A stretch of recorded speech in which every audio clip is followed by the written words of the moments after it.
김동근 의정부시장 당선인이 취임 즉시 고산동 물류센터 백지화를 위한 별도 팀을 구성하겠다고 밝혔습니다.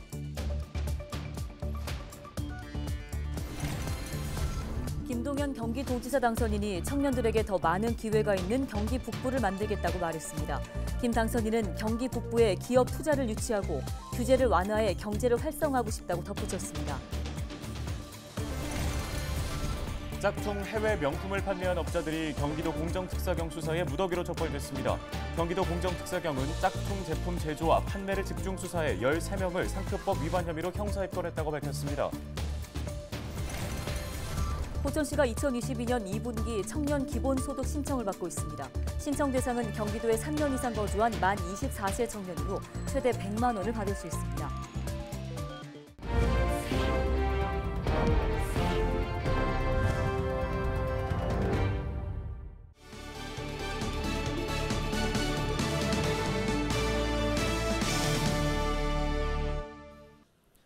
시청자 여러분 안녕하십니까? 헬로티비 뉴스입니다. 의정부시는 12년 만에 더불어민주당에서 국민의힘으로 당권 교체가 이루어졌습니다. 산적한 지역 사안들을 어떻게 해결해 나갈지 시민들의 관심이 높습니다. 네, 김동근 의정부시장 당선인을 만나 고산동 물류센터 백지화 등의 지역 사안 이야기를 들어봤습니다. 김소영 기자입니다. 의정부 시민들은 김동근 당선인의 손을 들어줬습니다. 김 당선인은 재수 끝에 9만 7천여 표를 득표하며 의정부 시장에 당선됐습니다.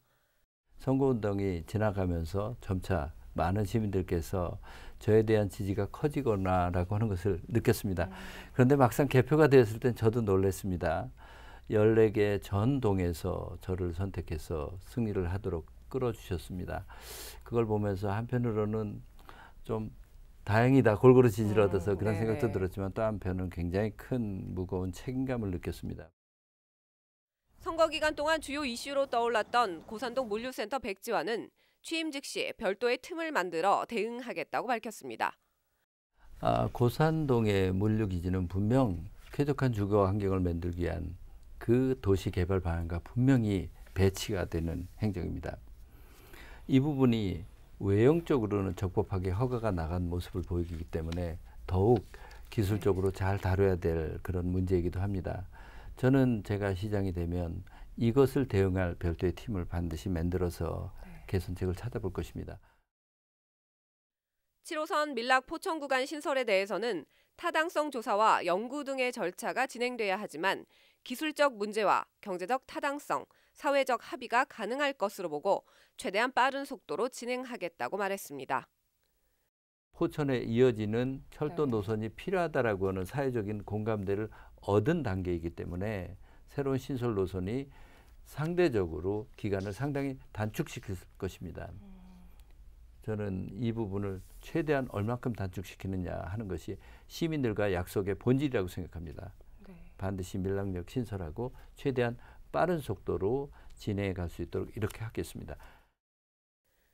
당선의 기쁨보다 무거운 책임감이 더 크다는 김동근 당선인. 선거운동 기간 약속했던 것처럼 시민과 소통하는 시작이 되겠다고 말합니다. 그동안 많은 행정 경험을 통해서 얻은 경험들, 그리고 제가 현장을 다니면서 많은 시민들과 만나면서 그 바람이 무엇인지 잘 알고 있습니다. 꼭 현실성 있는 대안을 가지고 시민들과 소통하면서 행정을 하도록 하겠습니다. 김동근 의정부시장 당선인 대담은 23일 오후 8시 55분 LG 헬로비전 나라방송 채널 25번에서 방송됩니다. 헬로티비 뉴스 김소영입니다. 김동연 경기도지사 당선인이 지난 21일 경기 북부 지역 청년들과 만나 청년들에게 더 많은 기회가 있는 경기 북부를 만들겠다고 말했습니다. 김 당선인은 이날 포천 아트밸리에서 열린 간담회 자리에서 이같이 말하며 북부 지역 청년들의 잠재력과 열정을 표출하는 생태계를 만든다면 좋은 결실을 맺을 것으로 확신한다고 강조했습니다. 그러면서 경기 북도 설치를 강하게 주장한 논리 중 하나는 경기 북부 주민들의 피해나 그간의 차별에 따른 보상 차원이 아니라 경기 북부의 무한한 성장 잠재력을 보았기 때문이라고 덧붙였습니다. 김 당선인은 또 경기 북도 신설과 관련해 기업 투자를 유치하고 창업의 장을 넓혀주는 동시에 규제 완화를 통해 경제를 활성화하고 싶다고도 강조했습니다. 경기 북부 특별자치도 신설을 위한 정책 토론회가 오는 24일 경기 북부청에서 열립니다. 더불어민주당 김민철 의원실과 경기도지사직 인수위 특별위원회가 공동으로 주최하는 이번 토론회에서는 경기 북부 특별자치도 당위성과 비전, 경기 북부 특별자치도의 법적 과제와 전략을 주제로 토론이 진행됩니다. 경기 분도 관련 법안은 지난 2020년 김민철 의원이 발의한 뒤 상임위에서 계류 중입니다. 김동연 경기도지사 당선인이 구상했던 여야 협치가 무산됐습니다. 경기도지사직 인수위원회는 지난 21일 국민의힘 김성원 경기도당 위원장이 국민의힘 중앙당의 방침에 따라 경기도지사직 인수위에 참여하지 않겠다고 통보해왔다고 밝혔습니다. 인수위는 협치의 일환으로 추진해온 국민의힘 측 인사의 인수위 합류가 무산된 데 아쉬움을 표한다며 인수위가 마무리되는 순간까지 문은 열려 있다고 덧붙였습니다. 앞서 김 당선인은 지난 7일 김성원 국민의힘 경기도당 위원장을 만나 국민의힘 측 인사 2명의 인수위 참여를 요청했고 김 위원장은 이를 수용한 바 있습니다.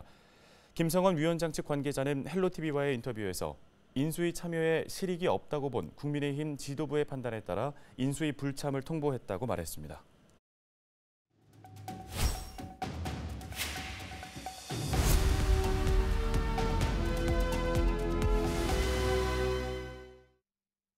다음 소식입니다. 청년들의 복지 정책 사업 중에 하나, 바로 청년 기본소득인데요. 포천시가 2022년 2분기 청년 기본소득 신청을 받고 있습니다.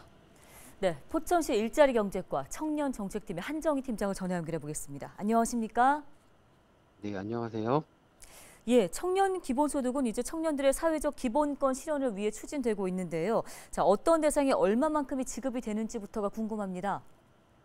네, 청년의 사회적 기본권 실현을 위하여 준비한 청년 기본소득은 현재 경기도에 주민등록을 두고 있는 만 24세 청년 중 최근 3년 이상 계속 거주하거나 생애 합산 10년 이상 거주한 청년에게 분기별로 25만 원, 최대 4분기 100만 원을 카드형 포천사랑 상품권으로 지급해드리는 사업입니다.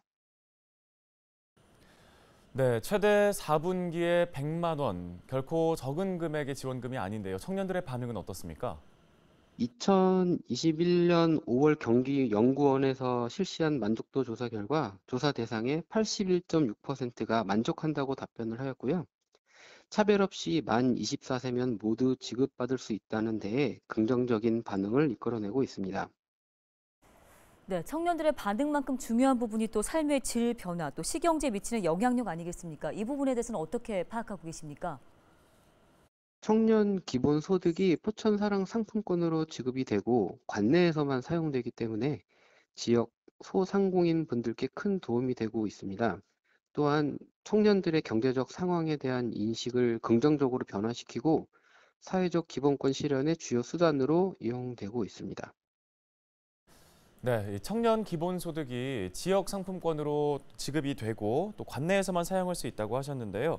청년 복지 정책이라는 제도의 특성상 아무래도 이용이 가능한 곳이 있고 또 가능하지 않은 곳이 있을 것 같습니다. 어떻게 됩니까? 포천사랑 상품권이 소상공인 보호를 위해 이게 제작이 된 것만큼 연 매출액 10억을 초과하는 사업장에서는 사용이 안 되고요. 그리고 유통산업발전법에 따른 백화점, 대형 마트 및 SSM의 경우에도 사용이 금지되어 있습니다. 또한 도박 및 사행성 업종, 유흥업종, 골동품 및 귀금속 업종에서도 사용이 제한되어 있습니다. 네, 청년 기본소득 지급 2분기 신청이 이미 시작된 걸로 알고 있는데요. 신청 기한과 접수 방법 관련해서 설명 부탁드립니다. 현재 모집 중인 2분기 신청 기간은 2022년 6월 2일부터 7월 1일 18시까지이며 경기도 일자리재단 일자리 지원사업 통합 접수 시스템에서 기간 내 24시간 온라인 신청이 가능합니다. 온라인 신청이 어려우신 분은 거주지 읍면동 사무소나 시청 일자리경제과 청년정책팀을 통하여 오프라인 신청도 가능합니다. 네, 알겠습니다. 오늘 청년 기본소득 관련된 도움 말씀 여기까지 들어보겠습니다. 포천시 한정희 팀장이었습니다. 다음 소식입니다. 저희 헬로티비 뉴스에서는 기후 위기에 따른 도시의 변화와 대책을 짚어보고 있습니다. 대표적 해안 도시죠. 부산은 해수면 상승 속도가 빨라지고 있어서 태풍과 해일 등 자연재해가 발생한다면 직격탄을 맞을 수밖에 없습니다. 네, 해수면 상승으로 해안 도시는 어떤 변화가 예상되는지 또 어떤 대책이 있는지 보도합니다. 차선영 기자입니다. 현대판 노아의 방주, 2030년 부산에 들어설 세계 최초의 해상도시 오션익스 부산입니다. 부산시는 지난 4월 뉴욕 유엔본부에서 열린 유엔 해비타트 원탁회의에서 처음으로 디자인을 공개했습니다. 시는 부산항 인근에 축구장 8개 면적에 육지와 다리로 연결한 해상 부유식 플랫폼 형태로 인구 10,000명을 수용하는 지속 가능한 해상 도시를 만들 계획입니다. 기후 변화로 인한 해수면 상승에 대비하기 위한 겁니다. 국제환경단체인 그린피스가 예상한 2030년 부산의 모습을 보면 도시 홍수 피해가 적나라하게 드러납니다. 여름철 폭우가 쏟아지자 바닷물이 넘치고 순식간에 해운대 마린시티와 요트 경기장, 백스코, 센텀시티 일대까지 모두 잠깁니다. 실제로 국립해양조사원에 따르면 부산 앞바다 해수면은 해마다 평균 2.76mm씩 상승해 지난 30년 동안 82.9mm가 높아진 것으로 나타났습니다. 특히 1990년대보다 2010년대 들어서는 10% 이상 해수면 상승 속도가 빨라지고 있는 것으로 확인됐습니다. 전문가들은 해수면 상승으로 침수 피해가 이어지면 해안 도시의 사회 인프라가 전반적으로 위협받을 수 있다며 해수면 상승에 대비한 도시 계획 차원의 접근이 필요하다고 이야기합니다. 해수면 상승에 대한 기후변화 시나리오를 연구하고 충분히 만들어서 방제 기준을 어떻게 할 것인가, 가이드라인을 새롭게 계속 설정하는 문제라든지 도시 외교를 통해서 기후 위기, 기후 변화에 대응하는 기술의 어떤 중심으로 부산시를 놓는 그런 형태도 필요하겠고, 기후 변화로 인한 해수면의 급격한 상승, 이로 인해 10년 내 해운대가 잠길 것이라는 경고가 이어지는 가운데 기후 위기 현상에 대응할 아이디어뿐만 아니라 에너지 정책의 변화와 해수면 하부 공간의 활용 등 근본적인 대책이 나와야 한다는 목소리도 있습니다. 헬로티비 뉴스 차선영입니다.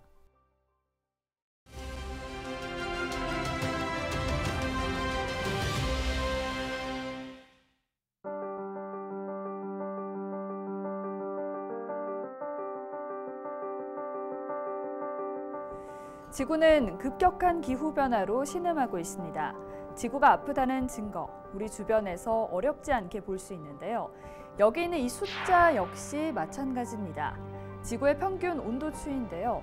보시는 것처럼 1880년대 이후 지구의 온도가 지속적으로 높아지고 있습니다. 네, 이어서 지구의 온도가 올라가면 북극의 해빙 면적은 당연히 줄어듭니다. 그래프를 보시면 해빙 면적이 줄어드는 폭이 시간이 갈수록 높아지는 모습입니다. 네, 전 지구의 해수면 변화 그래프입니다. 이렇게 해수면 높이가 올라가니까 부산 해운대가 10년 뒤에 물에 잠긴다는 말이 나오는 겁니다. 기후변화의 가장 큰 원인은 바로 이산화탄소입니다. 1980년 이후 전 지구의 연평균 이산화탄소 농도인데요. 보시는 것처럼 시간이 갈수록 농도가 높아지고 있습니다. 우리나라는 어떨까요? 온실가스 배출량이 지속적으로 증가하는 모습입니다. 2018년 기준 온실가스 배출량은 30년 전보다 3배 넘게 증가했습니다.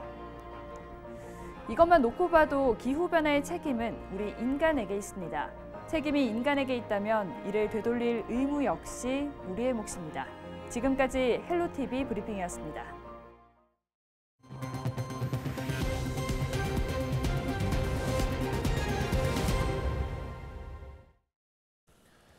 다음 소식입니다. 이른바 짝퉁 해외 명품을 판매한 업자들이 경기도 공정특사경 수사에 무더기로 적발됐습니다.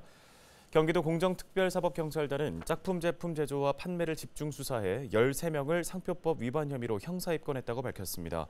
적발된 짝퉁 제품은 모두 2천여 점으로 시가로 치면 14억 2천만 원 상당에 달합니다. 상표별로는 골프용품인 타이틀리스트가 1,600여 점으로 가장 많았고 품종별로는 의료가 1,900여 점으로 가장 많은 비중을 차지했습니다. 뉴스 마칩니다. 예, 여러분 고맙습니다.